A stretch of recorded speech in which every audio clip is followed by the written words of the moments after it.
சுபாஷ் என்பவர் தன்னை மிரட்டி 2 கோடி பணம் கேட்டு வருவதாகவும், தன்னுடைய புகழுக்கு களங்கம் விளைவிக்கும்படி சில ஈடுபான செயல்களும் செய்து வருகிறதாகவும் பார்வதி நாயர் அவர்கள் ஒரு அறிக்கையை விட்டிருக்காங்க. தமிழ் சினிமா மற்றும் மலையாள சினிமாவில் நடித்து வருவர் தான் பார்வதி நாயர் அவர்கள். இவங்க கிட்டத்தட்ட என்னை அறிந்தால் உத்தம வில்லன் பல படங்களில் வந்து நடிச்சிருக்காங்க. அதுலேயும் முக்கியமாக வந்து சென்னை நுங்கம்பாக்கத்தில் இவங்க வசித்துட்டு வராங்க. இவங்க வீட்டில் வந்து ஏராளமானவர்கள் வந்து வேலை செஞ்சுட்டு வருது ஒரு குறிப்பிடத்தக்க விஷயம். அதுலேயும் வந்து இவங்க ஷூட்டு அப்படின்னாலே வந்து வெளியூருக்கும் வெளி மாநிலங்களுக்கும் போயிட்டு வருவாங்க. அதுலேயும் வந்து இவங்க வீட்டில் வந்து நிறைய வேலை செய்கிற ஆட்கள் வந்து நிறைய பேர் இருக்காங்க. ஸோ இவங்க ஷூட் இருக்கிறதுனால வந்து என்ன பண்ணுவாங்கன்னா, நிறைய ஸ்டேட்டுக்கும் நிறைய ஊருக்கும் போகிறதுனால வீட்டில் வந்து அவங்க யாரும் இருக்க மாட்டாங்க. அவங்க வேலை செய்கிறவங்க மட்டும் தான் அவங்க வீட்டில் இருப்பாங்கன்னு ஒரு குறிப்பிடத்தக்க விஷயம் இருக்குது. ஸோ இந்த விஷயத்தினால என்ன ஆகுதுன்னா, 2022ஆம் ஆண்டு வந்து அவங்க வீட்டில் வந்து ஒரு 18 லட்சம் வந்து இப்போ திருடிட்டாங்க அப்படின்றது ஒரு குற்றச்சாட்டு வைக்கிறாங்க.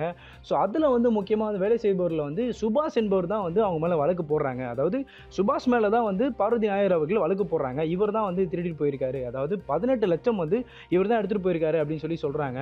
அதுலேயும் முக்கியமாக வந்து பார்வதி நாயர் அவர்கள் என்ன சொல்கிறாங்க அப்படின்னா, நான் வந்து 2022 அக்டோபர் மாதம் நான் வந்து என் வீட்டில் வந்து இந்த விஷயம் திருடப்பட்டது. ஸோ அன்னையில் வந்து நான் கேஸ் கொடுத்ததுலேருந்து எனக்கு நிறைய கொலை மிரட்டல்களும் எனக்கு நிறைய எதிர்ப்புகளும் வந்துட்டு இருக்கு.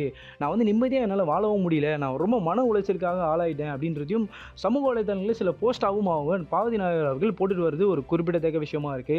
ஸோ இதனால் என்ன பண்ணுறாங்கன்னா, ஆப்போசிட்டில் இருக்கவங்க எல்லாரும் பார்வதி நாயர் அவர்களுக்கு எதிராக வந்து சில விஷயத்தை போடுறாங்க.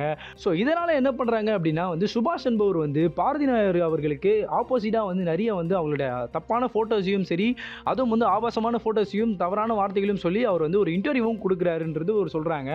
ஸோ இதை தொடர்ந்து பார்வதி நாயர் அவர்கள் என்ன பண்ணுறாங்கன்னா கேஸ் போடுறாங்க. ஸோ அந்த கேஸ் வந்து கிட்டத்தட்ட ஒரு 4 பிரிவில் கீழே அந்த கேஸ் போடப்படுறது. அதில் குறிப்பிட்டு என்ன சொல்கிறாங்க அப்படின்னா, என்னோட வந்து உதவி பணியாளராக இருந்த சுபாஷ் அவர்கள் வந்து இந்த காசை எடுத்திருக்காங்க.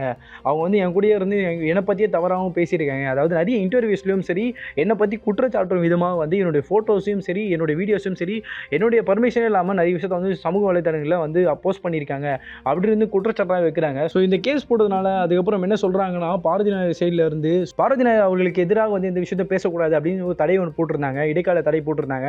ஆனால் அந்த தடையும் மீறி வந்து சுபாஷ் அவர்கள் வந்து நிறைய விஷயத்தை வந்து செப்டம்பர் மாதம் பேசியிருப்பதாகவும், அதாவது அவங்களை பற்றி குற்றச்சாட்டு மீறி பேசியிருப்பதாகவும் அதையும் வந்து மென்ஷன் பண்ணி பார்வதி நாயர் அவர்கள் ஒரு குறிப்பிட்டு சொல்கிறாங்க. ஆனால் இதை தொடர்ந்து சுபாஷ் அவர்கள் சைடில் இருந்து என்ன பண்ணுறாங்க அப்படின்னா வந்து 10 லட்சம் கோரி ஒரு வக்கீல் நோட்டீஸ் ஒன்று அனுப்புகிறாங்க.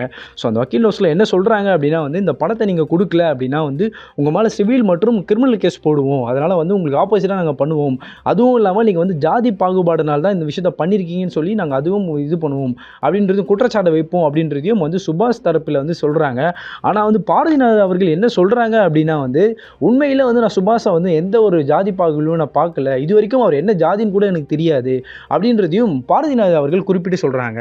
ஆனால் இது தொடர்ந்து வந்து நிறைய வந்து ஆப்போசிட் சுபாஷ் பார்ட்டியிலேருந்து நிறைய பேர் வந்து இவர்களை வந்து நிறைய மிரட்டினதாகவும், அதுலேயும் வந்து இந்த 1 கோடி நீ கொடுக்கலனா அவனை வந்து இது பண்ணிடுவோம், கொலை பண்ணிடுவோம்னு சொல்லி நிறைய மிரட்டல்கள் கொடுத்ததாகவும் பார்வதி அவர்கள் குறிப்பிட்டு சொல்கிறாங்க. ஆனால் இதை தொடர்ந்து மீண்டும் வந்து சுபாஷ் தரப்புலேருந்து என்ன சொல்லியிருக்காங்க அப்படின்னா, நீ என் மேலே போட்ட கேஸை வந்து வாபஸ் பண்ணணும், அதுவும் இல்லாமல் எனக்கு 2 கோடி தரணும் அப்படின்றதும் மிரட்டியும் அந்த கேஸையும் வாபஸ் பண்ணணும்னு சொல்லியும் 2 கோடி எங்களுக்கு தரணும் அப்படின்னு சொல்லியும் வந்து அவர் பார்வதி நாயர் அவர்களை மிரட்டியிருக்காங்க சுபாஷ் தரப்பினர். அதை வந்து மறுத்து என்ன பண்ணியிருக்காங்க அப்படின்னும் போது, இவங்க வந்து சமாதானமாக எதுவும் பேசாதபடி நீதிமன்றத்தையே மட்டும் நாடணும், அதாவது நான் வந்து கேஸை போட்டு நான் வந்து நீதிமன்றத்தில் நீதி கிடைக்க வரைக்கும் நான் போராடுவேன் அப்படின்றதையும் பார்வதி நாயர் அவர்கள் வந்து குறிப்பிட்டு ஒரு விஷயத்த சொல்லியிருக்காங்க.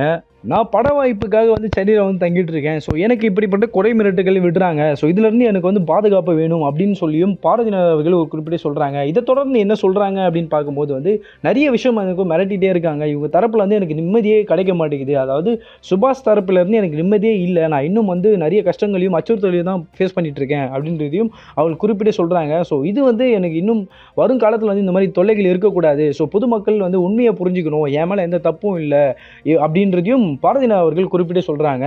ஸோ உங்களுடைய ஆதரவும் சப்போர்ட்டும் எனக்கு வேணும், அதுவும் இல்லாமல் நான் என்னுடைய நம்பிக்கை மீதும் நான் போட்ட கேஸ் மீதும் சரி நான் உறுதியாக இருக்கேன், ஸோ நான் வெளியே வந்து கரெக்டாக இருக்கேன், நம்பிக்கையாக இருக்கேன், நான் செய்கிற ஒரு வேலைகளையும் என்னுடைய நண்பர்கள் என்னோட உறவினர்கள் எல்லோருக்கும் என்னோட நன்றியும் தெரிவிச்சுக்கிறேன் அப்படின்றதையும் சொல்லி நீதி கிடைக்கும் அப்படின்றது அவங்க குறிப்பிட்டு சொல்கிறாங்க. அதாவது நீதி வெல்லும் அப்படின்றதையும் குறிப்பிட்டு சொல்கிறாங்க. ஸோ இதை குறித்தும் சரி, இந்த கேஸை குறித்தும் சரி, நீங்கள் என்ன நினைக்கிறீங்கன்னு சொல்லிட்டு கமெண்ட் செக்ஷனில் சொல்லிட்டு போங்க.